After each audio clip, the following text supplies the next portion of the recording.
Hello and welcome to Moderate Fantasy Violence, a podcast that is 5 years old today, if you're listening on the day this episode is released. I'm Alastair. And I'm Nick. And for this special 5th birthday episode, we are doing our recommendations again. Nick has asked me to read Alan Moore's run of Swamp Thing, and I assigned Nick Alfred Hitchcock's classic spy thriller North by Northwest. However, before we get into those recommendations, Nick, what have you been up to recently? Well, firstly, happy birthday us, and as I said last week, I think we'll all agree it's been an amazing 5 years since February 2016, and you're welcome, universe.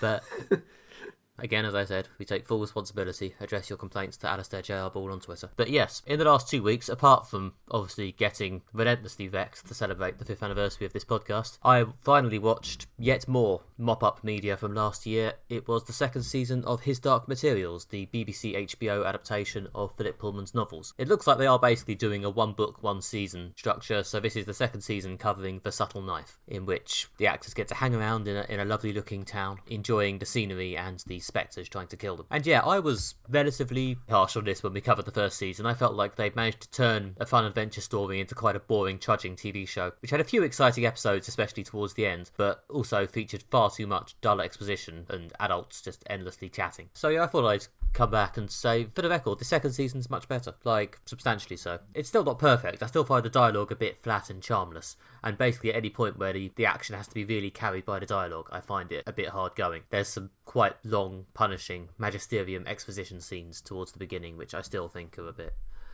I just don't care. But yeah, for most of it, especially once you get past like the second episode or so, where the plot is mostly being carried by the main characters Will and Lyra, who actually get to, run around and have some action fantasy plot-driven adventures, and it's actually, exciting and fun and endearing. It's good, it's decent. There's also some, especially towards the end of the season, some decent material by Ruth Wilson, who is definitely the acting star of this show, playing the tortured anti-hero / mostly villain, to be honest, Marissa Coulter. So yeah, it's still not the greatest show on television, but I do think if you're a fan and you've been holding off on the second season, it is a big improvement. It is a lot more fun, it is a lot more dynamic. They are holding off on the long, boring exposition scenes, which was very much what put me off last time. I think I threatened to make this my worst TV of the year when we last covered it at the end of that year, before deciding that was a little bit harsh, and I eventually gave it to something else, Killing Eve, I think. Yeah, I thought this second series was a big improvement on the first one. They managed to capture some of my favourite bits of the book very well, such as the quest to get the subtle knife from the tower, which I remember being very good in the book and was good in this, and also the bits when they're in our world and trying to sneak into the house that Mrs. Coulter's in to steal the alethiometer back, which, I thought both of those worked really well. So they managed to bring some of the best bits of the book to life. The cast is still continues to be very good. There's some good bits of Lin-Manuel Miranda in this series, playing Lee Scoresby. Yeah, he gets some good moments. Although I am still impressed that the dialogue in this show is so charming, but even Lin-Manuel Miranda doesn't seem that charming. Yeah. Especially the second series built to a really interesting action-packed climax, which was very good. So I watched most of the episodes over the Christmas break in quick succession, about one a day. And they are, well done, and each one links to the next episode and leaves you on a cliffhanger. So it's quite nice to binge watch them like that. Yeah, I chained them over a week as well. It was probably the best way to run through it. The few bits that are a bit slow did just sort of drop away. And they have dropped their annoying BBC habit of putting a really, really spoilery trailer for the next episode at the end of the previous one, which I very much approve of because it was annoying. And I had to keep lunging for the remote control as soon as it faded to black to stop them telling me everything that happened in the next episode. Of course, I have read the books, but it was a long time ago. The detail has long ago fled my mind. There's a major thing towards the end of this series, which I probably shouldn't spoil, which I was like, I thought that happened in the third one. But no, I googled it and I was wrong. It was the second one. I think because I read the books so quickly together, it's sometimes difficult to remember what's in the first one, the second one, and third one. I think I read the first one, and then after a break I read the second and third one back to back. So yeah, my memory of the books kind of all sort of mashes together a bit. I think the first time I read the third one was when I did them all in a big run about 3 or 4 years ago, but sadly my medium-term detailed memory is pretty bad, so I've long ago forgotten exactly what happened and exactly in what order. I do remember the third one being by far the most hard work, so I'm interested to see how they're going to turn that into an exciting TV show, or whether that's going to be where everything grinds back to a halt again. It's interesting that the third book is longer than the first and second one combined. It's over 50% of the words, or at least the pages, in the story. So, and if they're doing it in one series, I don't know, maybe that'll make it just really sort of fast-paced and sort of action-heavy. There were definitely some bits of the second one they left out to do with the Asriel plot. Well, yeah, I mean, I assume they just didn't have access to or couldn't afford James McAvoy for that long. Although based on some reading I did around it, it sounds like they also got a bit screwed by COVID. Like, I think there was going to be an 8th episode, which was going to be mostly what Lord Asriel had been up to, but they couldn't film it, so they had to just settle for like one tiny scene at the end. I wondered why it was only 7 episodes as well. It seems like an odd number to do. Yeah, the 8th episode was apparently curtailed. I've no idea whether that means there'll be much more McAvoy when they return for season 3.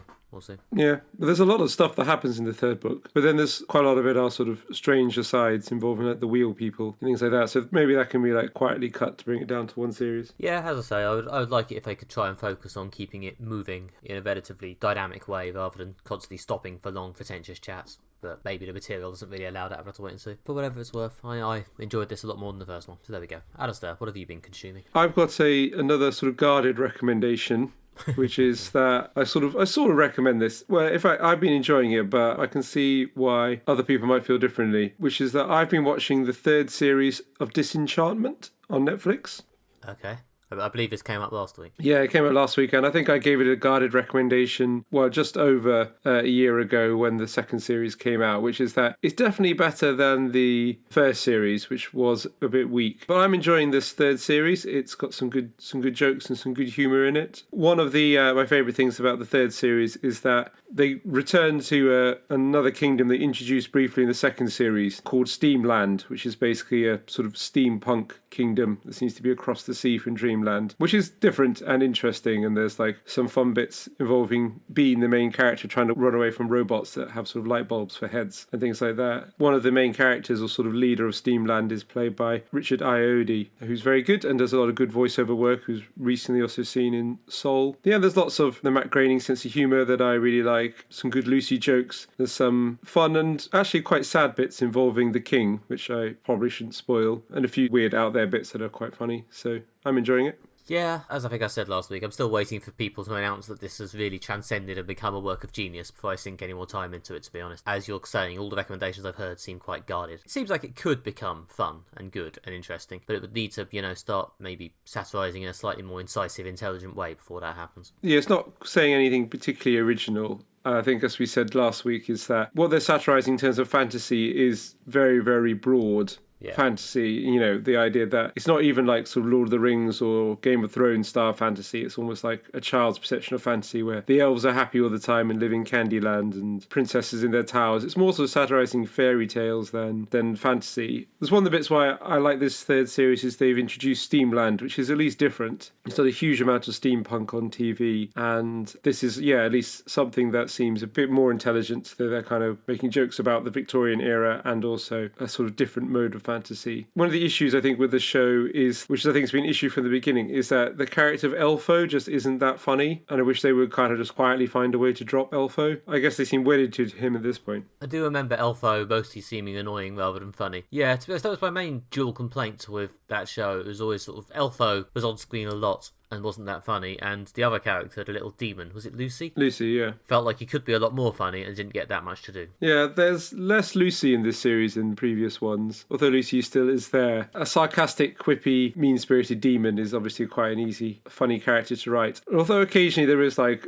the occasional really funny Elfo line, there's not really enough, I think, to justify him being like the second most important character in the show. All I really remember about him is, did he just have a vague crush on the princess? Was that about it? Pretty much, yeah. And there's some mystery about who his parents are, but they've not really gone into that. After 3 seasons, Jesus. I haven't quite got to the end of the 3rd series. It doesn't look like they're going to resolve that in the 3rd series, but we'll see. Considering like how much Elfo we get, he basically just hangs around with Bean and is wet and kind of pathetic, which is his thing. There's one episode where he falls in love with like a steamboat that is kind of quite funny. But again, it's not really justifying him being the second most important character. Yeah, I'm probably still not going to watch it. Yeah, well, we'll see. It's certainly not become a sort of transcendently brilliant, as you said. So if you're waiting for that point... Is it as good as Star Trek Lower Decks? No, Star Trek Lower Decks is better. I'm definitely not going to watch it. Yeah, Star Trek Lower Decks was a funnier spoof of SFF material. Yeah, in terms of this year's animated comedy shows, of which I've watched 2... At last, informed critique. Disenchantment is the lowest. But if you like Matt Groening and if you liked the previous series, then yeah, I'd say go for it. And yeah, that's really what I can say. Okay, and for my 5th birthday recommendation, I broke out one of the big guns and got Alastair to read the first 8 issues of Alan Moore's run on Swamp Thing. This is from the early 80s. In fact, I think both of this episode's recommendations came out before we were born. This is the first 8 issues. This takes in one issue picking up on previous storylines, and then a 4-issue arc bringing in a sort of new status quo setup for the character. This is coming off The Anatomy Lesson, his 2nd issue, which is seen as a landmark issue for the Swamp Thing, and it's also seen as one of the big comics of its era in terms of intense reimaginings of existing characters and intelligent repositionings of them. We get 4 issues dealing with that, in which Swamp Thing discovers that he's not, as he previously thought, a bloke turned into a plant, but actually just a plant who thought he was a bloke, but his bloke consciousness has actually been dead for years. As you can imagine, he's got some processing to do around that, and then we get a 3-issue storyline at the end of the book, which is more of a sort of sample of what Swamp Thing will be dealing with going forward. He's sort of battling these monsters that are obviously metaphors for the darkest parts of the human psyche, complete with some handy and slightly incongruous, but nonetheless entertaining guest appearances from the Justice League. Written by Alan Moore, obviously, with art by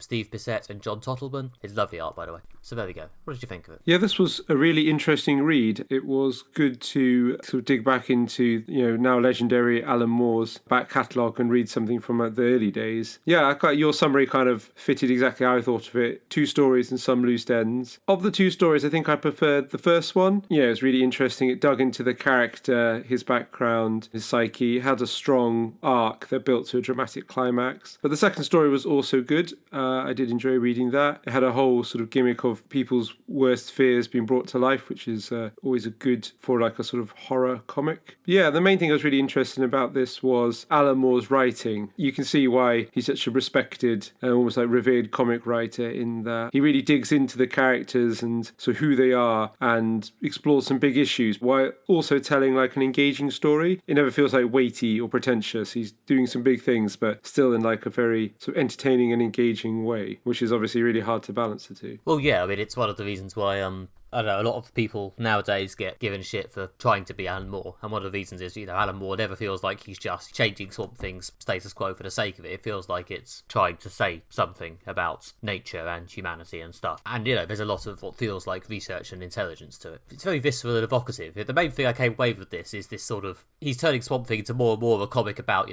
being a plant and, what it is to be a plant. Alan Moore clearly got into some degree of hippieism at this point in his life. And there's a very visceral sense of taste and texture to it. I don't know. His narration, which could be purple and overdone, but is in fact brilliant. And the art as well is very sort of earthy and thick and textured. And you just sort of come away with this very real sense of sort of thick green shoots coming up everywhere. It's it's beautifully done. Yeah, the art is phenomenal, as you say. Like really, really, really nice and really, really rich. It's got that sort of pulpy comic book style that we've read a few older comic books I have, but it's still absolutely beautiful and sometimes like quite scary, especially with the story with fears and monsters coming to life. That's quite intense and very, very good. Always interesting things like sometimes the panel that ran down the side of the page, or it looked like something was peering around the side of the page, or there would be a bird or a bust in the corner, or like something like smashing from one panel to another. I thought it was like really just interestingly different artwork. Yeah, it's one of these things which, as someone who occasionally writes comics, you sort of read this and think, well, I could be doing so much more. A lot more intelligent layouts than just thing, next thing, next thing, next thing, next thing. There's a lot of clever cutting back and forwards, or thematic use of narration from one part over another part, or as you say, elements moving from panel to panel. It's good stuff. Yeah, I really liked the kind of the detailed stuff they get into the character. It explores some like really quite substantial issues, especially when it was a surprise when you find out that Alec Holland, aka Swamp Thing, is not Alec Holland. Yeah, he's a plant that has the memories of Alec Holland. Yeah, and thus he never was that person. And it does ask some profound questions like, are we just the sum of our memories, or is it something physical about us that makes us ourselves? And it really got me thinking, because if you think about it, like, none of the atoms that are in your body now were the atoms that were present for your 10th birthday, unless you recently turned 10, which I assume listeners of this podcast didn't. So yeah, we, in many ways, human beings are the same as Swamp Thing. We weren't physically present for our past, it's mainly just our memories that make us who we are. But then again, are we just our memories? I thought these are kind of deep things to go into, but as I say, these kind of deeper issues never come across as someone sort of like lecturing or waffling. I think we've all read something by a writer who's had a clever idea and just sort of basically stops the story for like a long sort of monologue explaining like, this is the clever part where I explain all my thoughts. But it never goes into that. Which is particularly impressive because he does sort of do it. Like a lot of the second issue, the anatomy lesson, is arguably just a clever man explaining the plot. But it's never boring or waffly or unengaging. Yeah, I guess it's embedded with a sense of mystery, and you want to find out, and it's sort of plot relevant to this point, I guess, because Swamp Thing's been captured by sort of shady government forces who want to kind of find out more about him. So it's very plot relevant, the fact that like he's managed to unite the plot with the character so that both are developing at the same time, which is I think what makes it both interesting and engaging and allows them to dig into the character. That issue, the anatomy lesson, was probably the most interesting one in the whole thing. What was especially interesting about it is that Swamp Thing himself isn't really in it. They're talking about him all the time, and he's definitely the subject, but he's not really in it at all, which is interesting for a comic in which he's the protagonist. Well, he's not really in, is it the following issue either, is he? That's when he's just dissolved into the swamp out of sheer depression. Yeah, you're right. In that one, he's going through a sort of dream sequence when he's like going back through his memories. So it kind of cuts between the story of him in the present dissolving into the swamp and the story of him sort of trapped in his memories, which is again is really, really psychedelic. The art for that is lovely when it's sort of really bizarre sort of dreamscape. Those were some good bits, and then he's sort of brought out of that by introduction of a new villain who's quite interesting called Woodrow. He was quite unpleasant and scary. Yeah, I like sort of the revelation that Swamp Thing isn't a plant-man hybrid, he's actually just a plant. And then sort of immediately contrasting him with, Woodrow, the Floronic man, who actually is a sort of man-plant hybrid, but he's shown to be this sort of hybrid nightmare horrific thing. This sort of manky crossbreed, which is sort of neither of them.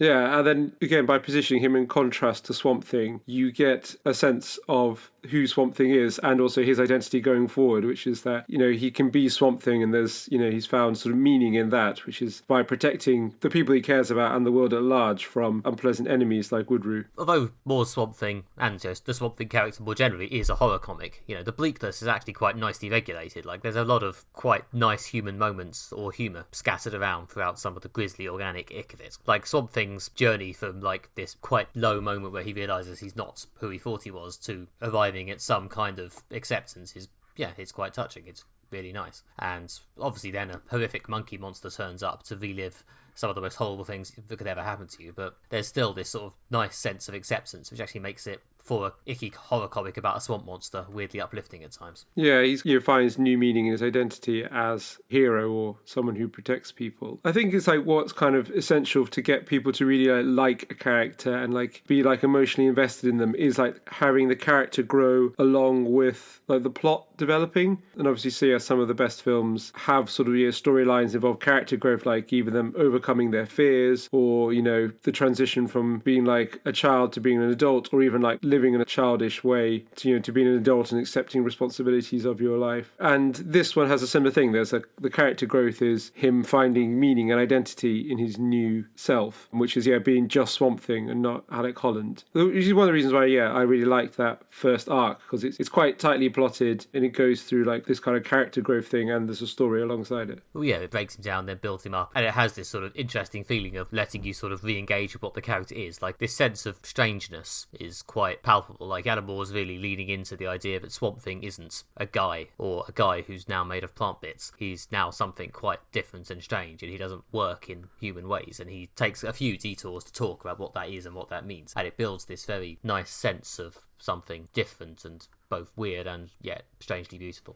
Yeah, absolutely. There's a few things that I found a little sort of confusing. I guess this is partly dropping into an ongoing comic, although I was kind of, as you said, accepting that the first issue is wrapping up some plot lines, so that will in essence not make sense, but then it kind of goes on. But I was able to pick up, for example, his relationship with Abby, who's sort of one of the other core characters and one of his friends sort of supporting characters. There was some stuff with her husband becoming jealous that seemed to a bit come out of nowhere. I'm not sure if that is calling back to a previous plotline. It's more calling forward to a future plotline. It's set up.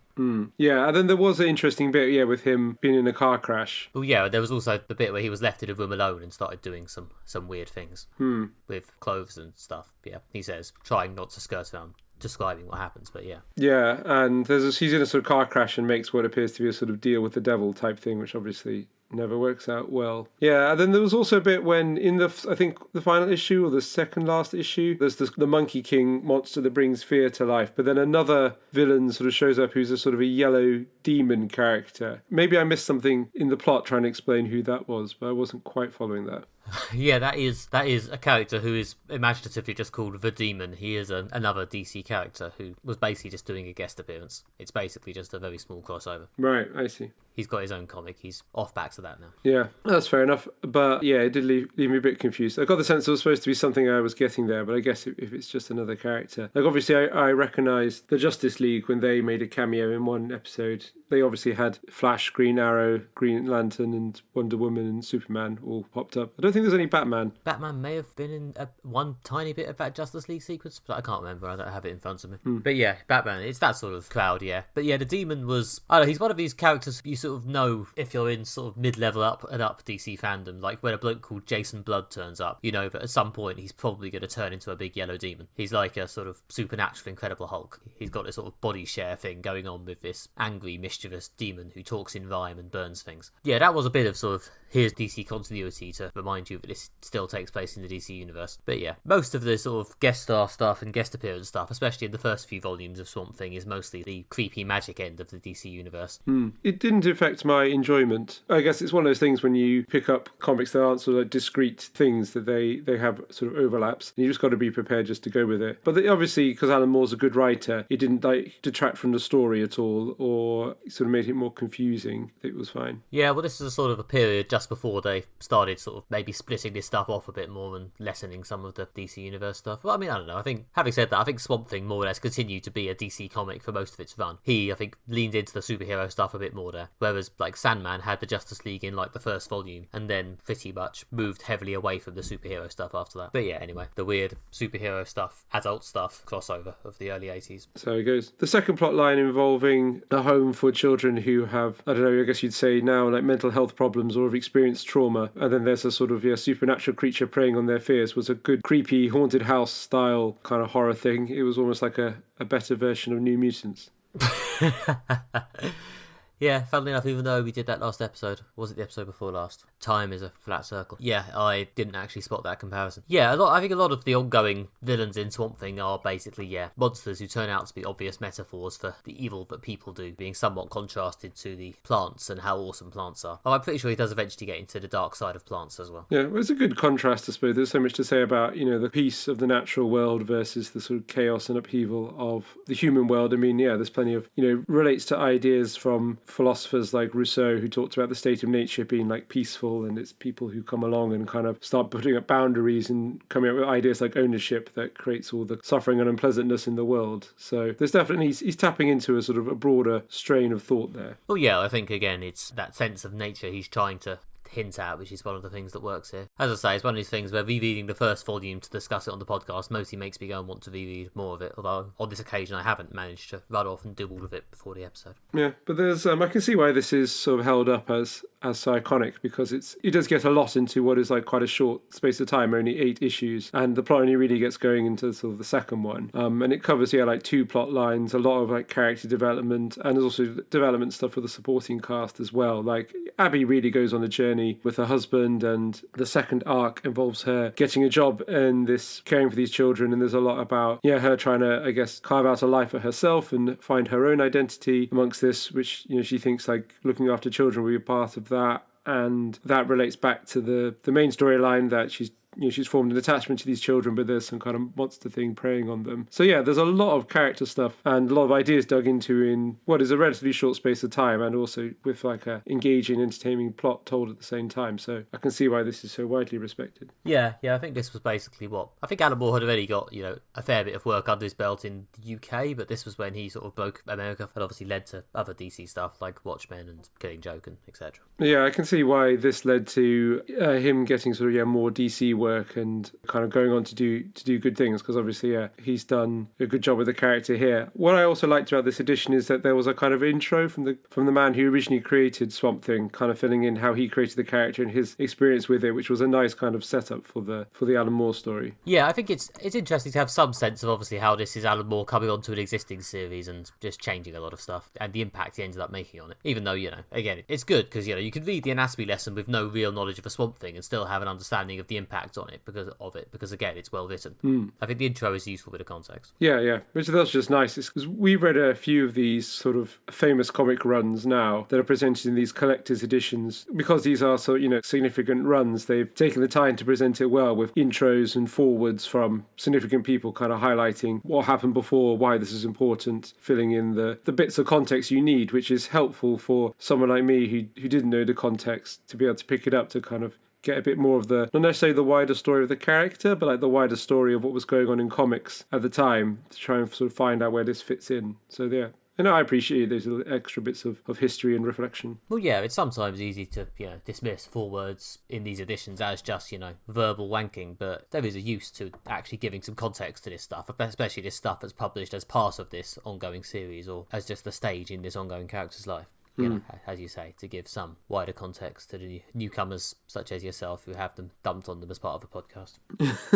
Well, I think, obviously, again, it's like lots of people are going to want to go back and look this stuff up, especially if they've read something that's more standalone, like Watchmen or V for Vendetta, then they're going to want to go back and find these things that were written before, but we'll need some kind of context to find out how they fit in because they're not sort of like discrete stories like Watchmen is. Yeah. I have a lot of affection for Swamp Thing, even in comparison to Watchmen. I think Watchmen's this isn't a particularly hot take, to be honest, is what a lot of people have said, but I think Watchmen is a very mechanical piece of work in its way. It's very carefully constructed, whereas Swamp Thing sometimes feels a bit more organic and a bit more like it actually is interested in and engaged with the characters. Like, you get the feeling that Moore has a certain amount of, or at least certainly has managed to put across a certain amount of empathy for the Swamp Thing and for Abby and so on. There's a certain amount of, I don't know, is affection the right word? I don't know. The story seems very invested in them, whereas I don't get the feeling that the story of Watchmen is particularly invested in any of the specific characters. They're just players playing their part. Yeah, it goes to show what great writing is when you get to the point that, Swamp Thing could be a character that's hard to empathise with, especially when he's taken the bold move of changing him from a human who's been turned into a plant, who probably wants to turn back into a human. That's quite relatable,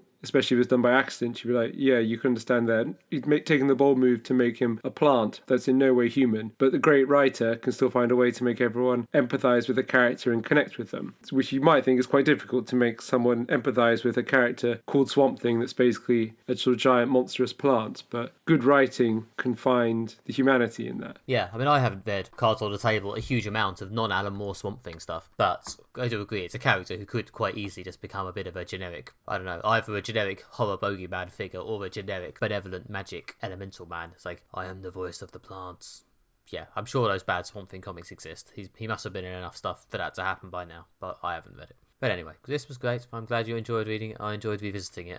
If you're listening to this and you like comics and haven't read Alan Moore's Swamp Thing, then again, I think as I said last week, I think I recommended this as one of my favourite comics as of an appearance on the Comics for the Apocalypse podcast I did a few months ago when I had my Kickstarter out. And having reread it, I stand by that. Yeah, this is genuinely among the greats. Strong recommendation. And as someone who's never read any Alan Moore before, this is actually a really good place to start, I'd say. Thanks for recommending it. Even better. Thank you.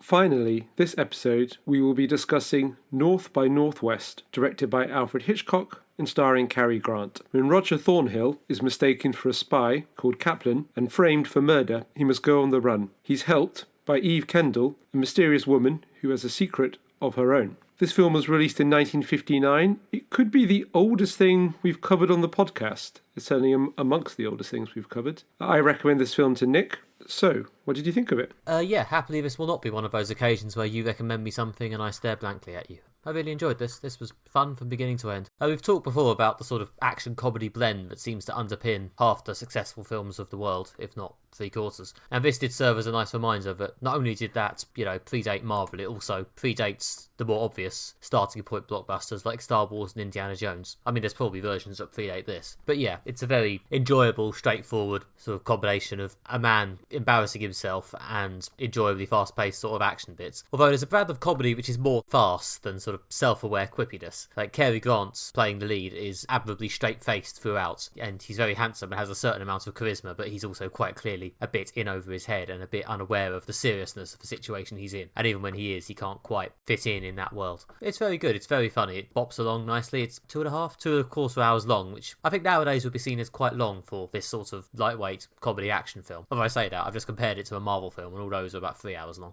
So maybe I'm talking out my arse. So yeah, as a sort of early example of the modern blockbuster template, I really enjoyed this. Good fun. Yeah, I was struck by when I watched it by how much it adheres to that modern formula that we've discussed so much of kind of action with some self-aware humour. There's like one of the best bits is when they're in a lift with the main character, with Roger Thornhill's mother, and the sort of two thugs who are following him and trying to grab him, and the mother just turns around to him and goes like, "You aren't really trying to kill my son, are you?" And it's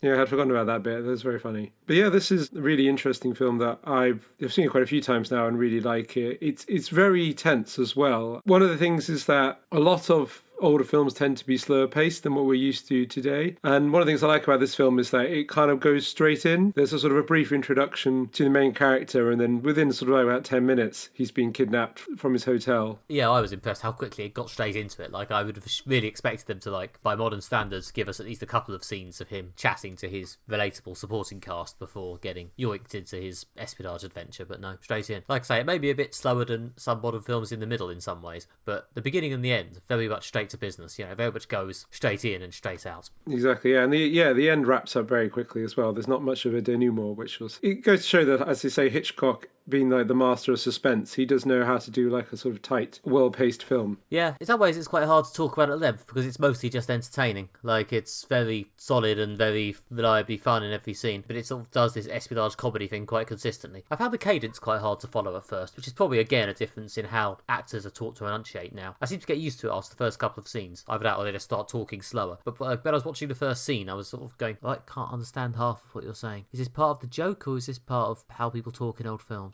But I seem to get used to it, so who knows. I think there's the early bit when he's like walking down the road giving instructions to his secretary is sort of the introduction to the characters. One of the things I forgot is that he's an original madman. The Madison Avenue ad man is the character's job, which is interesting how like that type of person, you only see a brief moment of Thornhill in that life. But obviously that sort of type of person now being immortalised by John Hamm in the show Mad Men. But yeah, that was a contemporary depiction of the Mad Men. And I don't know if the sort of fast talking bit is supposed to be like a quick introduction to this man. He's got all this going on in his life. He's trying to keep his two ex-wives, his mother, and his various business acquaintances all on the go at the same time. And it's really inconvenient to be kidnapped and mistaken for a spy. Yeah, that's half the joke, isn't it? Throughout this increasingly ridiculous series of things that's happened to him, the main character, Thornhill, is mostly just a bit peeved. He never, like, full-on screams and fills his pants with terror like I would in that situation. He just always looks slightly irritated, like he's just got this constant expression of, oh, this is going to make me late for my next appointment, isn't it?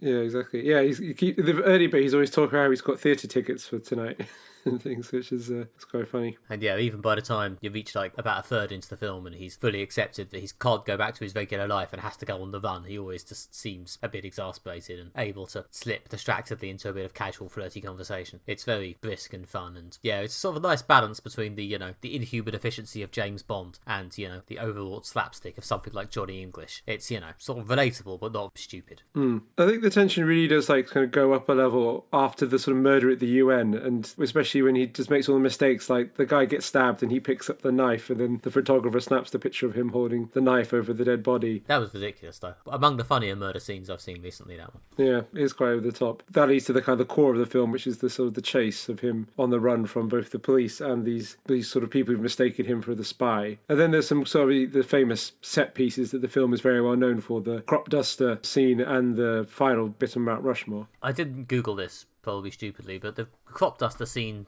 It's one of these bits. It's like, I've definitely seen things referencing this. It definitely looks semi-familiar. Yeah, there's loads of films and The Simpsons and things like that several times have done the crop duster scene. This is very, very iconic. Did you know that was coming? Because obviously it's on, like, if you just Google anything to do with North by Northwest, you'll see a picture of a man running away from a crop duster. So did you know that that was coming when he took the bus out to the middle of nowhere? No, I had not realised that was coming. I think the poster I saw was mostly Mount Rushmore. That's the other poster, which is good that you didn't have that spoiled for you, because it is a good, because the tension builds up. It's just almost silent, and there's like, the sort of just the sound of the crop duster in the background, and he's waiting to meet the spy he doesn't know doesn't exist, and there's various people turning up and catching buses, and then it sort of slowly builds to the point when you realise this crop duster's coming straight for him. Again, it's like that sort of rising tension that Hitchcock does very well. Although again, it was just so ridiculous just for this thing to be happening to this bloke in a suit who'd just been pulled in there by at random, but it mostly just came across as comedy. I don't know if I meant to find the famous crop duster scene largely hilarious, but I absolutely did. Yeah, well, it's supposed to be, but yeah, tense and hilarious. Again, like, as you sort of perfectly nailed it, like a Marvel film, in that you're supposed to be finding it sort of silly and over the top and ridiculous, but also at the same time, you should still be like invested in the character and impressed by the feats of it. And especially like back in 1959, the Mount Rushmore thing was kind of cutting edge special effects with people like hanging off a monument. It's part of this, long going tradition of like bringing monuments into films to make big set pieces. Seen that recently with all the way up to like Spider-Man Far From Home is bringing in sites from like Vienna to Tower Bridge in London. It's always good if you've got a big set piece, if you can mix in a monument that people are familiar with. But it was cutting edge at the time to get people like hanging off Mount Rushmore. Yeah, I mean, to be honest, I've seen weaker green screen than that in much more recent things. Yeah. So yeah, no, that was fun. The main villain, was he the one who jumped off the cliff, or was he being arrested at the end? I think he was being arrested at the end. Okay, because they finished up so quickly, I was a bit... Because I know the main henchman was the one who was standing on his feet or whatever, on his hands. But yeah, I wasn't entirely sure what happened to the main bad guy. I think he gets arrested at the end. They do wrap that up quite quickly when the police showed up. Again, it's an interesting, unexpected diversion that the main thug, henchman villain, is not killed by the main character. He's just killed by an anonymous cop who shows up with the other heroes at the end to save the day, which is unexpected, in that the general vocabulary of an action film is the hero gets a kill at the end to kind of resolve, and that's the point that resolves all the tension. But that was like unexpected diversion, which again, part of the way that Hitchcock plays with your expectations throughout the film. Plus, I don't know, it would seem maybe slightly out of character for that guy to do a murder, but who knows? This is America, they all have guns, maybe anyone could do a murder. Yeah. That is a good point, actually. Yeah, he's generally just a sort of an ordinary man caught up in the spy world. He doesn't actually become like a super spy. He's just a man who wants to get back to his regular life. Well, yeah, I mean, the fact that he successfully passes like one secret message at some point is like the height of his spycraft. Yeah. And they sort of do the bit when he pretends to be shot, Yeah, at no point does he become, like, cartoonishly awesome at spying. Yeah, apparently that suit was voted the best and most influential suit in film history or something in 2006. Really? Based on my minimal research, which did, of course, involve scanning the Wikipedia page for interesting trivia. And all I really found was that this was the best and most influential suit, and apparently writer Todd McEwen called it gorgeous and wrote a short story called Cary Grant's Suit, which recounts the film's plot from the viewpoint of the suit. That'd be interesting to read. The suit does get covered in dust quite a lot and lots of mud. And yet still looks never short of stylish.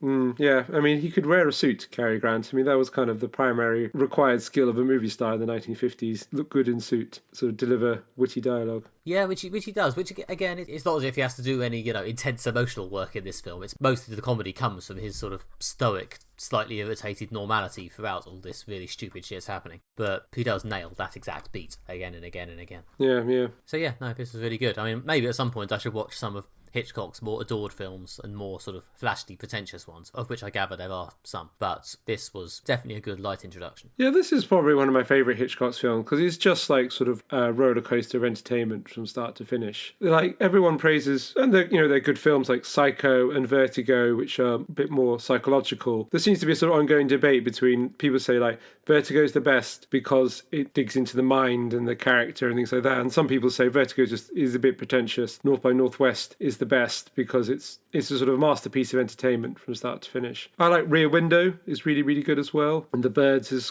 quite scary. If you like this, Rear Window might be a good one to do next, actually, because it's got a sort of thriller plot, but it's got some other sort of psychological things to do with isolation and paranoia that are quite interesting.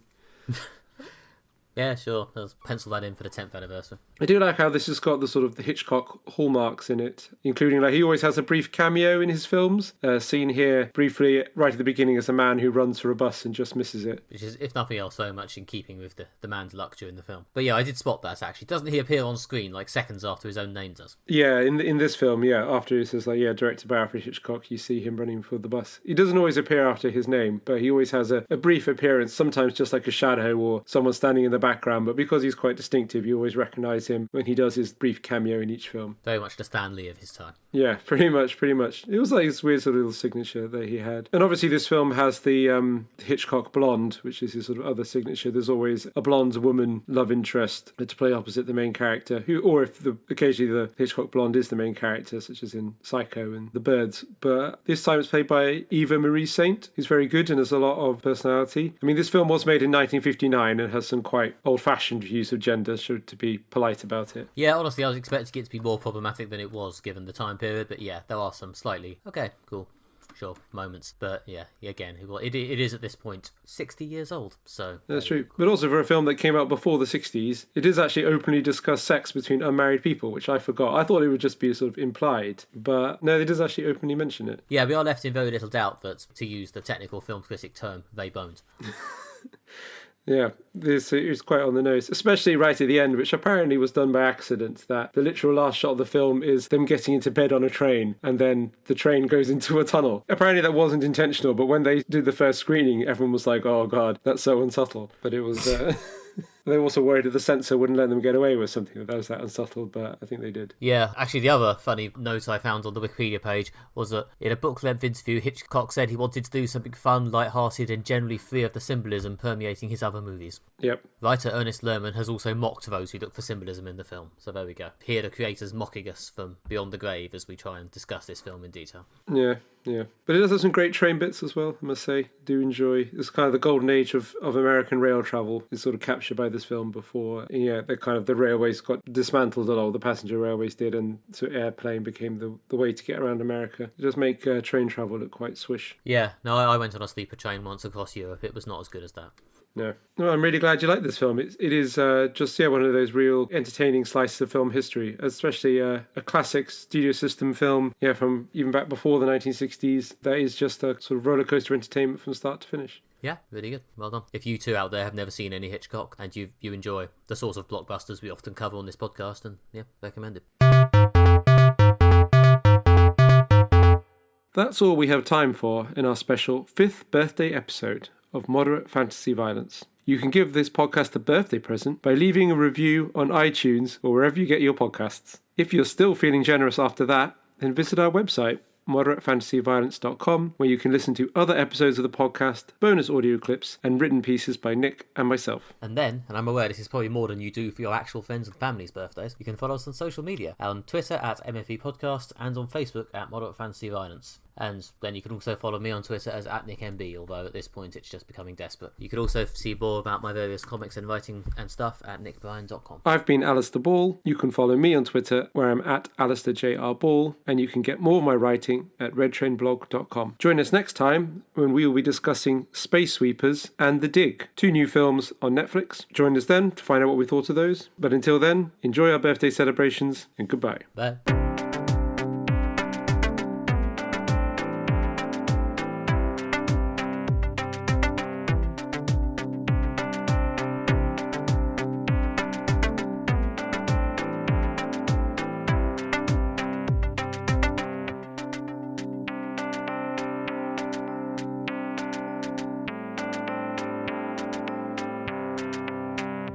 Toilet break before we dive into the master of suspense.